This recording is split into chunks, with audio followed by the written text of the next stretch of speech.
کہتے ہیں ایک گاؤں میں ایک ہندو زمیندار اپنی طاقت اور دولت کے نشے میں مسلمانوں پر ظلم کرتا تھا۔ وہ نہ صرف ان کے حقوق کو غصب کرتا تھا بلکہ ان کی مذہبی معاملات میں بھی مداخلت کرتا تھا۔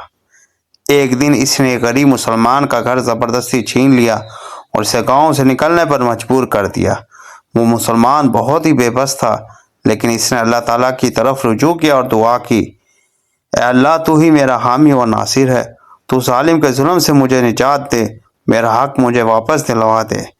روایت کے مطابق چند دن بعد اس ہندو زمیندار پر اللہ کا عذاب آیا۔ کہا جاتا ہے کہ اس کی زمینوں میں اچانک آگ لگ گئی اور اس کی ساری فصل جل کر خاک ہو گئی۔ اس کا گھر گر گیا، وہ خود ایک بہت ہی بڑی اور بری بیماری میں مبتلا ہو گیا۔ اس کے اہل و عیال نے اسے چھوڑ دیا، وہ تنہا رہ گیا۔ وہ شخص اپنی بدحالی پر تڑپتا رہا، لوگوں سے معافی مانگنے لگا۔ اس کے دل میں اللہ کا خوف پیدا ہوا۔ اس نے اس مسلمان سے بھی معافی مانگنے کی کوشش کی۔ اس غریب مسلمان نے جب اس کی حالت دیکھی تو اس نے اللہ کا شکر ادا کیا کہ اس نے اس مظلوم کی فریاد سنی۔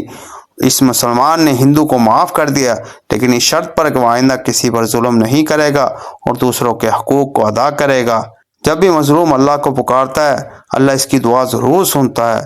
ظالم کبھی بھی کامیاب نہیں ہو سکتا، اللہ کی پکڑ سے وہ نہیں بچ سکتا۔ مظلوم کو صبر اور دعا کا سہارا لینا چاہیے، کیونکہ اللہ کی مدد ضرور آتی ہے۔ اسلام معاف کرنے اور دوسروں کو ہدایت کی طرف بلانے کا سبق دیتا ہے۔ یہ واقعہ اس بات کی دلیل ہے کہ اللہ تعالیٰ ظالموں کو ان کے انجام تک ضرور پہنچاتا ہے اور مظلوم کی مدد کرتا ہے، چاہے کچھ وقت ہی کیوں نہ لگے۔